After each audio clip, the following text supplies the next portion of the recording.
सत श्री अकाल दोस्तों, की हाल है। ਬੱਬੂ अग्रवाल जी की हाल है थोड़ा? ठीक ठाक हो?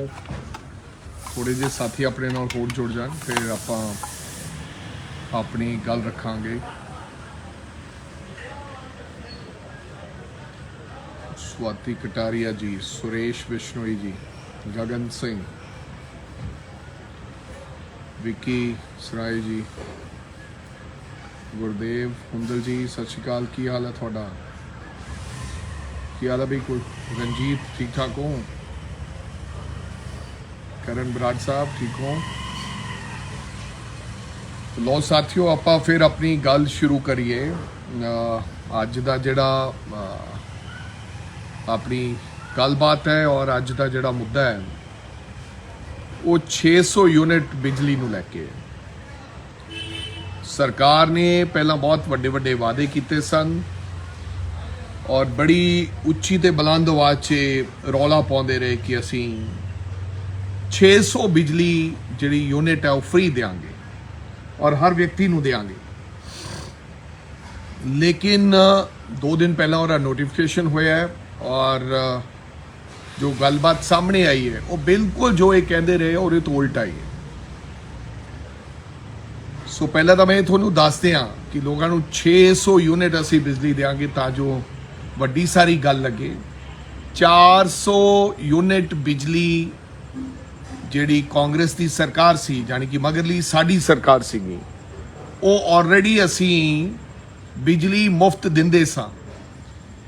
1 महीने की 200 यूनिट दिंदे सां ते 2 महीनों की 400 यूनिट असी बिजली जिहड़ी है वो गरीब लोगों को, SC BC इन्हां तमाम लोगों को असी वो जिहड़े स्वतंत्रता संग्रामी इन्हां लोगों को असी बिजली मुफ्त दिंदे सां।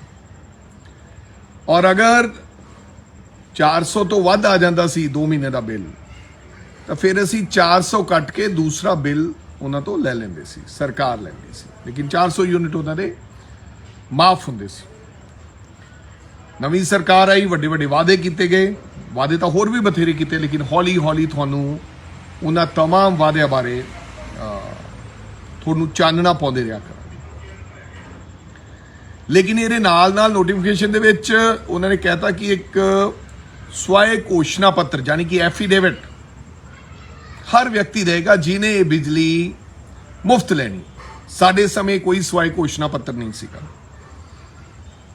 असी 400 यूनिट बिजली मुफ्त दिंदे सां, उस तो बाद वध आउंदी सी और बिजली का बिल लैंदे सी। तो की लिखिया है स्वय घोषणा पत्र दे विच? ਇਹਦੇ ਵਿੱਚ कोई भी इनकम टैक्स ਜਿਹੜਾ व्यक्ति भरदा है ਉਹ ਜਾਂ ਉਹਨਾਂ ਦਾ ਕੋਈ ਪਰਿਵਾਰ ਦਾ ਮੈਂਬਰ ਉਹ ਜਿਹੜੀ ਹੈ ਬਿਜਲੀ ਮੁਫਤ ਜਿਹੜੀ ਇਹ ਸੁਵਿਧਾ ਲੈ ਨਹੀਂ ਸਕਦਾ। ਔਰ ਇਹਨਾਂ ਨੇ ਤਾਂ ਇਹ ਕਿਹਾ ਸੀ ਕਿ ਸਾਰਿਆਂ ਨੂੰ ਬਿਜਲੀ ਮੁਫਤ ਮਿਲੇਗੀ ਤੇ 600 यूनिट ਤੋਂ ਉੱਪਰ ਵਾਲੇ ਦੇ ਪੈਸੇ ਲੱਗਣਗੇ। ਜਿਹੜੇ ਦੂਸਰੇ ਲੋਕ ਹੋਣਗੇ, ਜਿਹੜੇ ਆਮ ਗਰੀਬ ਲੋਕ ਹੋਣਗੇ, ਉਹਨਾਂ ਨੂੰ ਉਹ ਪੈਸੇ ਨਹੀਂ ਲੱਗਣਗੇ। सो हुण आ गई गल कि इनकम टैक्स पेयर है जिहड़ा सरकारी नौकरी करदा है, इत्थों तक ही नहीं रहे।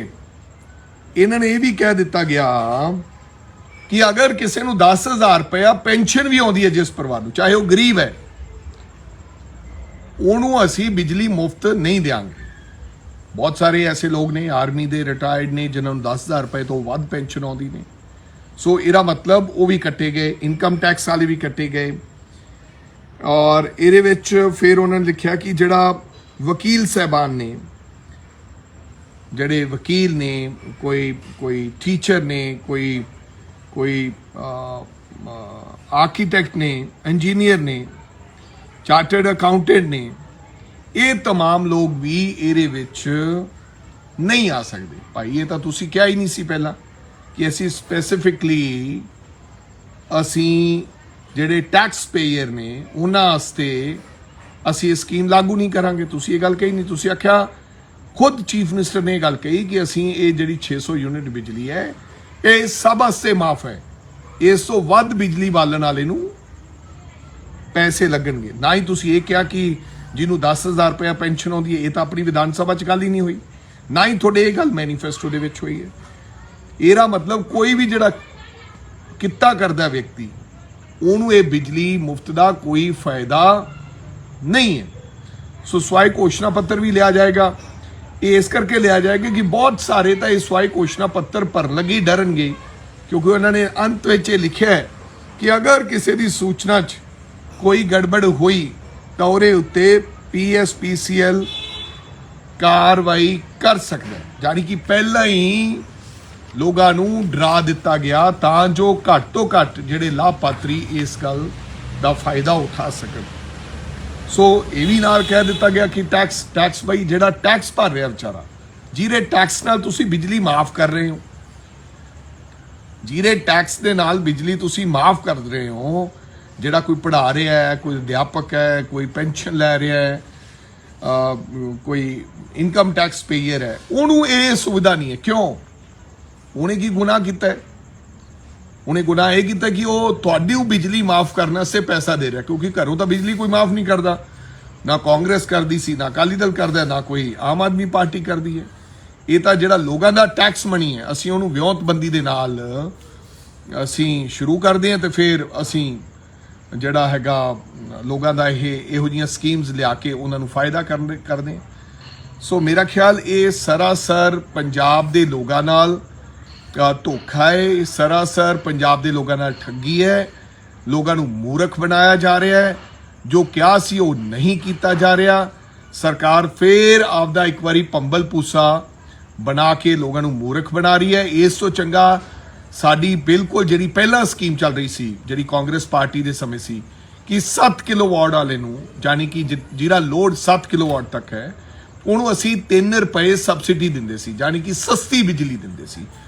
ਤਕਰੀਬਨ ਲਗਭਗ, ਜੇ ਮੇਰੇ ਅੰਕੜੇ ਗਲਤ ਨਹੀਂ ਹਨ, ਤਾਂ 2400 ਕਰੋੜ ਰੁਪਏ ਦਾ ਉਹਦੇ ਵਿੱਚ ਅਸੀਂ ਸਰਕਾਰ ਕਾਂਗਰਸ ਦੀ ਸਬਸਿਡੀ ਦਿੰਦੀ ਸੀ। ਮੈਂ ਵੇਖਿਆ ਪਿੰਡਾਂ 'ਚ ਜਾ ਕੇ, ਇਲੈਕਸ਼ਨ ਦਾ ਦੌਰ ਸੀ ਤੇ ਲੋਕਾਂ ਨੂੰ ਬਿੱਲ ਬਹੁਤ ਘੱਟ ਆਏ, ਹਰ ਵਿਅਕਤੀ ਨੂੰ। ਇਹਦੇ ਵਿੱਚ ਅਸੀਂ ਨਾ ਤਾਂ ਸਵਾਈ ਘੋਸ਼ਣਾ ਪੱਤਰ ਲਿਆ ਗਿਆ, ਨਾ ਅਸੀਂ ਕਿਸੇ ਦੇ ਗਿਆ ਕਿ ਕੋਈ ਟੈਕਸ ਪੇਅਰ ਹੈ ਕਿ ਨਹੀਂ ਪੇਅਰ, ਨਾ ਅਸੀਂ ਇਹ ਵੇਖਿਆ ਕਿ ਕਿਹਨੂੰ 10,000 ਪੈਨਸ਼ਨ ਆਉਂਦੀ ਹੈ ਕਿ ਨਹੀਂ ਆਉਂਦੀ, ਨਾ ਅਸੀਂ ਇਹ ਵੇਖਿਆ ਕੋਈ ਵਕੀਲ, ਆਰਕੀਟੈਕਟ, ਅਕਾਊਂਟੈਂਟ, ਹੁਣ ਸਾਰੀ ਦੁਨੀਆ ਤਾਂ ਅਕਾਊਂਟੈਂਟ ਹੈ। ਸੋ ਅਸੀਂ ਬਿਲਕੁਲ ਨਹੀਂ ਦੇਖਿਆ, ਬੇਸ਼ੱਕ ਉਹ ਤਕੜਾ ਹੈ, ਛੋਟਾ ਹੈ, ਵੱਡਾ ਹੈ, ਲੇਕਿਨ 7 ਕਿਲੋਵਾਟ ਵਾਲੇ ਜਿਹੜਾ ਉਦੋਂ ਉੱਪਰ ਵਾਲਾ ਹੈ ਉਹਨੂੰ ਬਿਲਕੁਲ ਕੋਈ ਸਬਸਿਡੀ ਨਹੀਂ ਸੀ। 7 ਕਿਲੋਵਾਟ 'ਚ ਤਕਰੀਬਨ 95-97% ਲੋਕ ਜਿਹੜੇ ਨੇ ਪਿੰਡਾਂ ਦੇ, ਸ਼ਹਿਰਾਂ ਦੇ ਉਹਦੇ ਵਿੱਚ ਆ ਜਾਂਦੇ ਸੀ, ਜਿਹੜੇ ਕਿ 7 ਕਿਲੋਵਾਟ ਲੋਡ ਤੋਂ ਘੱਟ ਸੀ, ਤੇ ਉਹਨਾਂ ਨੂੰ ਬਿਜਲੀ ਦੇ ਬਿੱਲ ਘੱਟ ਆਉਣ ਲੱਗ ਪਏ। ਹੁਣ ਤੁਸੀਂ ਦੇਖਿਓ, ਜ਼ਰਾ ਅੰਦਾਜ਼ਾ ਲਾਇਓ ਕਿ ਜਿਹੜੇ ਪਹਿਲਾਂ ਤੁਹਾਨੂੰ ਬਿੱਲ ਆਏ ਬਿਜਲੀ ਦੇ ਤੇ ਹੁਣ ਜਿਹੜੇ ਬਿਜਲੀ ਦੇ ਬਿੱਲ ਆਉਣਗੇ ਉਹਨਾਂ 'ਚ ਅੰਤਰ ਕਿੰਨਾ ਹੋਏਗਾ। ਇਹਨਾਂ ਨੇ ਉਹ ਸਬਸਿਡੀ ਖਤਮ ਕਰ ਦਿੱਤੀ ਗਈ, ਜਿਹੜੀ ਮੈਂ ਤੁਹਾਨੂੰ ਸਮਝਾਉਣਾ ਚਾਹਣਾ ਹੈਗਾ।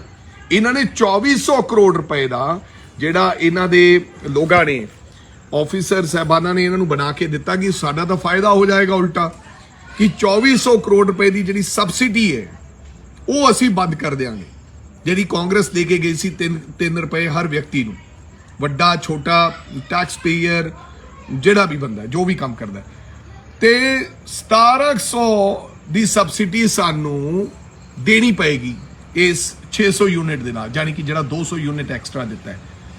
200 ਹੀ ਕਹਾਂਗਾ ਮੈਂ, 400 ਤਾਂ ਅਸੀਂ ਦਿੰਦੇ ਹੀ ਸੀ। ਸੋ ਇਹਨਾਂ ਦਾ ਤਕਰੀਬਨ 500-600 ਕਰੋੜ ਰੁਪਏ ਦਾ ਉਹ ਫਾਇਦਾ ਹੋ ਰਿਹਾ ਹੈ ਉਲਟਾ। ਇਹ ਕੋਈ ਵੱਖਰੀ ਚੀਜ਼ ਨਹੀਂ ਕਰ ਰਹੇ, ਕਿਉਂਕਿ ਇਹਨਾਂ ਨੂੰ ਬੰਦੇ ਨੂੰ ਮੂਰਖ ਬਣਾਉਣਾ ਤਾਂ ਆਉਂਦਾ ਹੀ ਹੈ। ਅੱਜ ਤੁਸੀਂ ਮੁਹੱਲਾ ਕਲੀਨਿਕ ਦੀ ਵੀ ਆਪਾਂ ਗੱਲ ਕਰਾਂਗੇ ਕਿਸੇ ਦਿਨ, ਜਿਹੜੇ ਕਿ ਪਿੰਡਾਂ ਦੇ ਵਿੱਚ ਖੋਲੇ ਜਾ ਰਹੇ ਨੇ, ਵੀ ਇਹ ਕੀ ਕਰ ਰਹੇ ਨੇ ਉਹਨਾਂ ਦੇ ਵਿੱਚ। ਲੇਕਿਨ ਇਹ ਬੜੀ ਤਰੀਕੇ ਦੇ ਨਾਲ, ਬੜੇ ਸਮਾਰਟ ਤਰੀਕੇ ਦੇ ਨਾਲ ਲੋਕਾਂ ਨੂੰ ਬੇਵਕੂਫ ਬਣਾਉਣ ਵਾਲੀ ਇੱਕ ਪਾਰਟੀ ਆ ਗਈ ਹੈ, ਜਿਨ੍ਹਾਂ ਨੇ ਉਹਨਾਂ ਸਾਨੂੰ ਸ਼ਾਇਦ ਐਕਸਪੀਰੀਅੰਸ ਨਹੀਂ ਸੀਗਾ, ਅਸੀਂ 70 ਸਾਲਾਂ ਦੇ ਵਿੱਚ ਉਹਨਾਂ ਤਜਰਬਾ ਨਹੀਂ ਸੀਗਾ ਸਾਡਾ, ਜਿੰਨਾ ਇਹਨਾਂ ਨੂੰ ਦਿੱਲੀ 'ਚ 5-7 ਸਾਲਾਂ ਦੇ ਵਿੱਚ ਹੀ ਤਜਰਬਾ ਆ ਗਿਆ। ਸੋ ਦੋਸਤੋ, ਇਹ ਸਰਾਸਰ ਲੋਕਾਂ ਦੇ ਨਾਲ ਠੱਗੀ ਹੈ, ਲੋਕਾਂ ਦੇ ਨਾਲ ਧੋਖਾ ਹੈ। ਮੇਰੀ ਬੇਨਤੀ ਹੈ ਆਮ ਆਦਮੀ ਪਾਰਟੀ ਦੇ ਸਰਕਾਰ ਦੇ ਨੁਮਾਇੰਦਿਆਂ ਨੂੰ, ਤੁਸੀਂ ਵਾਅਦਾ ਕੀਤਾ ਸੀ ਕਿ ਅਸੀਂ 600 ਯੂਨਿਟ ਹਰ ਵਿਅਕਤੀ ਨੂੰ ਬਿਜਲੀ ਮੁਫਤ ਦੇਵਾਂਗੇ, ਤਾਂ ਦਿਓ। ਤੁਸੀਂ ਉਹਦੇ ਤੇ ਐਡਾ ਵੱਡਾ ਫਾਰਮ ਨਾ ਲਾਓ, ਸਵਾਈ ਘੋਸ਼ਣਾ ਪੱਤਰ ਨਾ ਲਾਓ, ਔਰ ਇਹ ਗੱਲ ਨਾ ਕਹੋ ਕਿ ਅਸੀਂ ਟੈਕਸ ਪੇਅਰ ਜਿਹੜੇ ਉਹਨਾਂ ਨੂੰ ਅਸੀਂ ਮਾਫ ਵੀ ਨਹੀਂ ਦੇਵਾਂਗੇ। ਉਹਨਾਂ ਦਾ ਪੈਸਾ ਹੈ। ਇਹ ਕੋਈ ਕੇਜਰੀਵਾਲ ਸਾਹਿਬ ਜੀ ਨੇ ਜਾਂ ਰਾਜੇ ਵੜਿੰਗ ਨੇ ਜਾਂ ਕੋਈ ਅਮਰਿੰਦਰ ਸਿੰਘ ਨੇ ਕੋਈ ਆਪਦੀ ਕਮਾਈ ਚੋਂ ਫਾਇਦਾ ਨਹੀਂ ਦਿੱਤਾ। ਸੋ ਟੈਕਸ ਪੇਅਰਾਂ ਨੂੰ ਵੀ ਜ਼ਰੂਰ ਇਹਦੇ 'ਚ ਲੈ ਕੇ ਆਓ। ਔਰ ਜਿਹੜੀ ਅਸੀਂ ਸਕੀਮ ਲਾਗੂ ਕੀਤੀ ਸੀ, ਬਿਲਕੁਲ ਤੁਸੀਂ 600 ਯੂਨਿਟ ਦਿਓ, ਜਿਹੜੀ ਅਸੀਂ 3 ਰੁਪਏ 7 ਕਿਲੋਵਾਟ ਵਾਲੇ ਨੂੰ ਅਸੀਂ ਕੱਟ ਦਿੰਦੇ ਸੀ, ਉਹ ਵੀ ਲਾਗੂ ਰੱਖੋ। ਇਹ ਮੈਂ ਕਹਿੰਦਾ, ਨਹੀਂ ਤਾਂ ਅਸੀਂ ਆਉਣ ਵਾਲੇ ਸਮੇਂ ਦੇ ਵਿੱਚ ਜਦੋਂ ਬਿੱਲ ਆਉਣਗੇ ਲੋਕਾਂ ਨੂੰ, ਤੇ ਉਹ ਪੰਜਾਬ ਦੇ ਲੋਕਾਂ ਨੂੰ ਲੈ ਕੇ ਅਸੀਂ ਸਰਕਾਰ ਨੂੰ ਫਿਰ ਘੇਰਾਂਗੇ। ਸੋ ਇਹੀ ਜਾਣਕਾਰੀ ਦੇਣ ਵਾਸਤੇ ਮੈਂ ਤੁਹਾਨੂੰ ਦੱਸਣਾ ਚਾਹੁੰਦਾ ਸੀ ਕਿ ਰੋਜ਼ਾਨਾ ਨਵੀਆਂ ਜਿਹੜੀਆਂ ਪੋਲਸ ਹੈਗੀਆਂ ਇਹਨਾਂ ਦੀਆਂ ਉਹ ਖੁੱਲ ਰਹੀਆਂ ਹਨ ਕਿ ਕਿਸ ਤਰ੍ਹਾਂ ਇਹਨਾਂ ਨੇ ਲੋਕਾਂ ਨੂੰ ਝੂਠ ਮਾਰ ਕੇ, ਗੱਪ ਮਾਰ ਕੇ ਪੰਜਾਬ ਦੇ ਲੋਕਾਂ ਨੂੰ ਮੂਰਖ ਬਣਾਇਆ। ਸੋ ਸੁਚੇਤ ਰਹੋ, ਜਾਗਦੇ ਰਹੋ, ਕੰਨ ਖੋਲ ਕੇ ਰੱਖੋ। ਸੋ ਆਉਣ ਵਾਲਾ ਸਮਾਂ ਤੁਹਾਨੂੰ ਆਪਣੇ ਆਪ ਪਤਾ ਲੱਗ ਜਾਏਗਾ ਕਿ ਕਿੱਦਾਂ ਦਾ ਹੈ, ਔਰ ਸਰਕਾਰ ਲੋਕ ਆਪੇ ਆਪ ਦੱਸਣ ਲੱਗ ਪੈਣਗੇ ਕਿ ਕਿਹੜੀ ਸਰਕਾਰ ਜ਼ਿਆਦਾ ਬਿਹਤਰ ਸੀ। ਸੋ ਤੁਹਾਡਾ ਸਾਰਿਆਂ ਦਾ ਧੰਨਵਾਦ ਮੇਰੇ ਨਾਲ ਜੁੜਨ ਵਾਸਤੇ। ਧੰਨਵਾਦ ਅਮਰਪ੍ਰੀਤ, ਡਟੇ ਰਵਾਂਗੇ, ਚਿੰਤਾ ਨਾ ਕਰ ਅਮਰਪ੍ਰੀਤ। ਸੋ ਭਾਜੀ ਦੇਖੋ ਜਿਹੜਾ ਅੱਛਾ watching, thank you Veerpal Pannu ਜੀ, ਤੁਹਾਡਾ ਧੰਨਵਾਦ ਬਹੁਤ ਬਹੁਤ। ਪ੍ਰਦੀਪ ਕੁਮਾਰ, ਬੈਂਕ ਤੋਂ ਲੋਨ ਮਿਲਦਾ ਹੈ? हाँ, बैंक तो लोन मिलता है ब्रदर। चलो फिर मिलते हैं दीपू जी, दीपू बंगी जी, सत श्री अकाल सारिਆਂ ਨੂੰ। Thank you for watching. ਮੈਨੂੰ ਤੁਸੀਂ ਸੁਣਿਆ ਪੇਸ਼ੈਂਸ ਦੇ ਨਾਲ, ਔਰ ਫਿਰ ਮੁਲਾਕਾਤ ਕਰਦੇ ਹਾਂ ਜਲਦੀ। ਧੰਨਵਾਦ।